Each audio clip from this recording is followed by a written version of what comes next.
sectors. Now the news in details.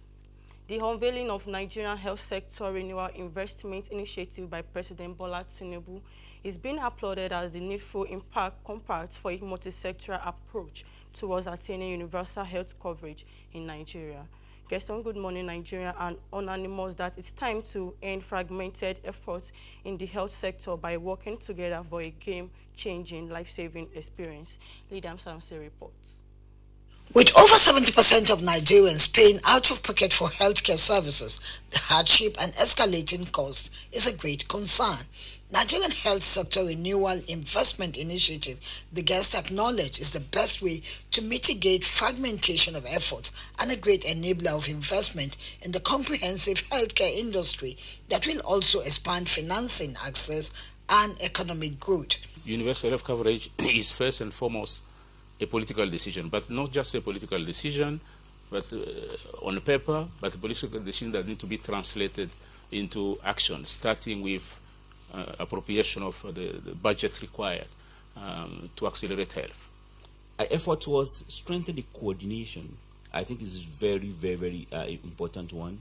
That of unlocking the value chain, which we have not been focusing on. This overall new policy direction is a huge one, and everybody needs to come together to support it, including the media, because we really have to communicate effectively for different stakeholders to know. Different stakeholders in the sense that health is multisectorial.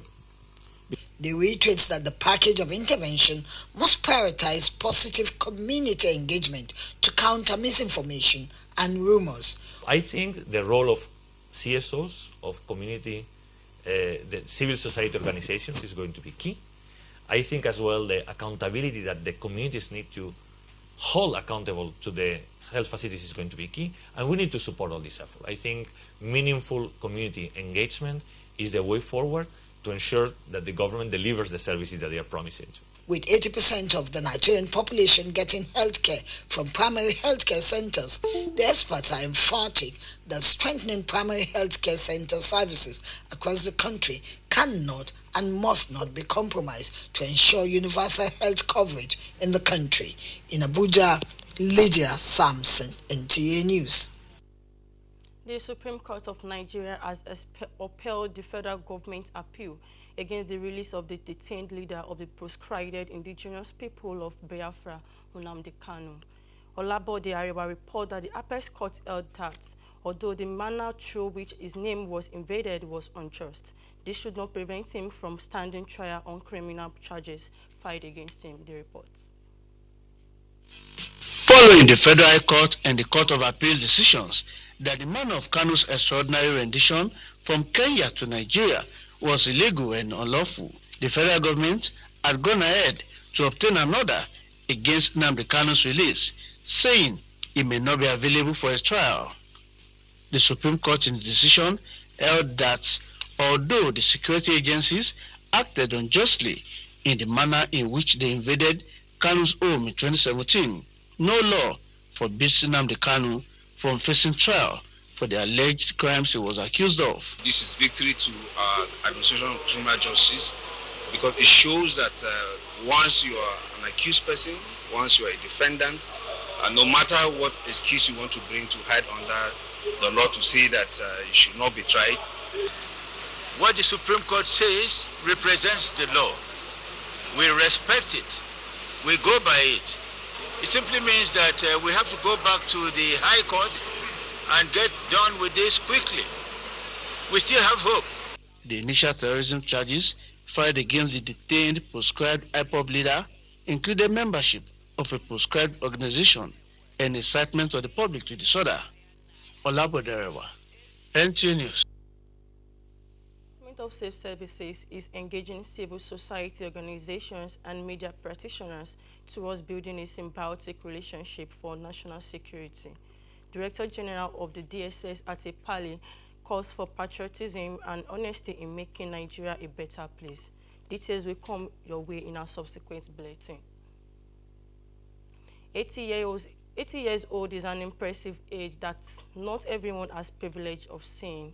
For attaining such a landmark age and in good health, the Horu of Imoru Ijebu Obamarudin Bashorun rolled out the drum to appreciate his creator. Anthony Gadono witnessed the occasion and completed the report.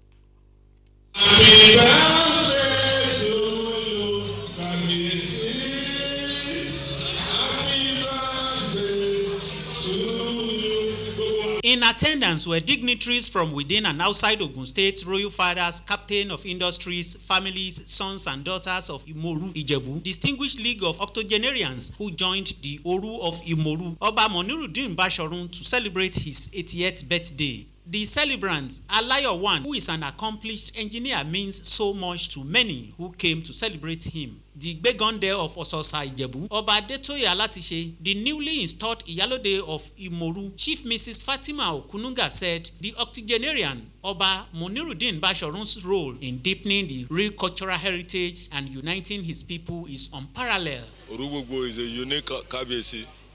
We are not just related by blood. He's my uncle, he's my brother, and he's a role model. We thank God for him. To attain the age of 80 as a Kabiyesi is not a small job at all. So looking back now, I see him as a very principled man, a very honest man, a man who wants good for his people. Because I believe in giving back, I believe in development program, I believe in helping the youth and the empowerment of the women by teaching them how to develop themselves. It's one of the foremost obas in Ijebu land, and a professional, a chartered engineer, a man of tremendous means, and an oba who has brought tremendous development to his community. Others described him as a brick builder whose life is indeed an inspiring narrative of uncommon courage, dedication, hard work, and commitment to service of humanity. I was born into his hands. He's my born. This area that we are now, that is his father's house. And my own grandfather's house is around the corner. So we grew up to know him as a very good man. We've come to celebrate with him, and on behalf of the good people of Odobolu local government at large, we are wishing him more prosperous years. As a Nigerian, I can say Kabiyesi is a decentralized Nigerian. He sees everybody first and foremost as a Nigerian. So the way he accepted us in Imoru and gave us chieftaincy title, that singles him out as somebody who can recognize anybody from anywhere. He's a man of many different people. He's a father, he's a leader, he's a mentor. That is so supportive and encouraging. The birthday boy says attaining the age of 80 years is a grace of God. I thank my Almighty God for giving me today, and I pray to my Almighty God to give him more good days with good health and prosperity. The event also witnessed cutting of the birthday cake. Earlier, Imoru Muslim community had gathered to offer prayers to God for the preservation of the soul and spirit of the celebrant and his family. In Ijebu-Ode, Anthony Gadono, NTA News.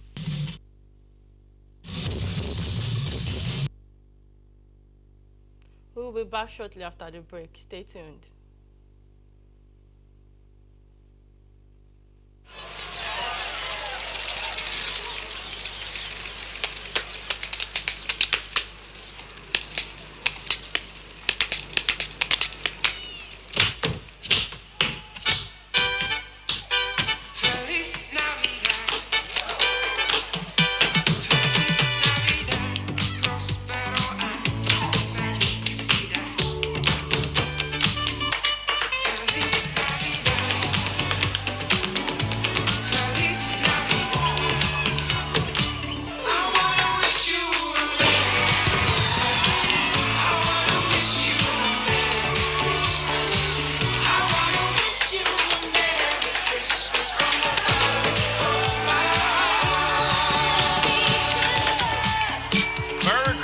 Merry Christmas. Merry Christmas. Oh, no.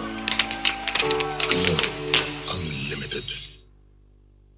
Yeah, welcome back. Nigeria will continue to recognize and celebrate our icons and legends who have contributed to the development of the country. President Bola Tinubu made this known at the burial of the former legal luminary and industrialist, Dr. Christopher Oladipupo Ogunbanjo in Erunwo, Ijebu. Anthony Gandonu has the details.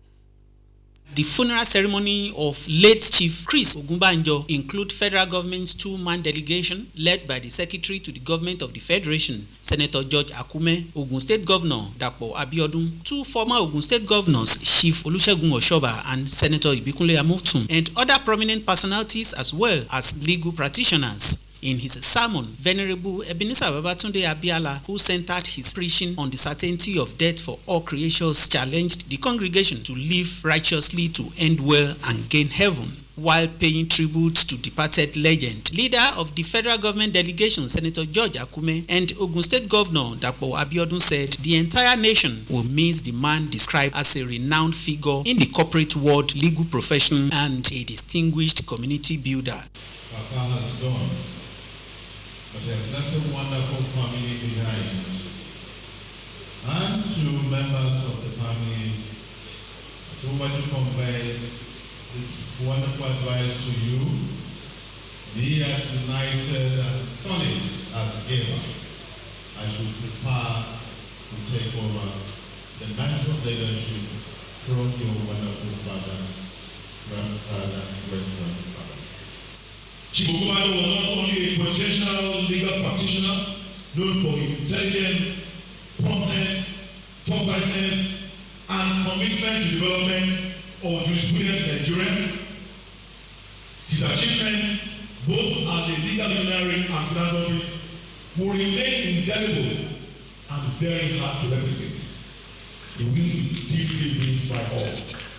As a mark of honor for the legend who will have turned 100 years on the 14th of December 2023, a posthumous birthday song was sung. Thereafter, the remains of the legal icon was laid to rest at his private cemetery.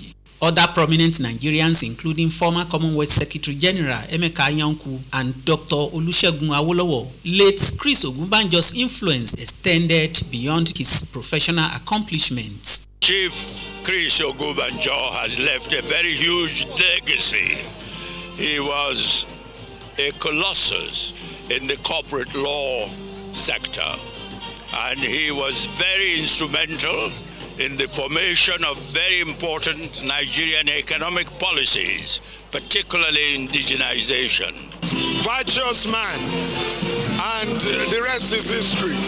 You know, these are men that the country must be celebrating, and we're glad God made him a Nigerian. Showcasing his deep connection to the traditions and culture while he was alive, late Chris Ogunbanjo was conferred with different prestigious traditional titles, including the Olotu of Ijebuland, Lerinja of Egbaland, Gbadero of Lagos, Baba Oba of Ijebu-Imushin, and Baba Oba of Erunwo.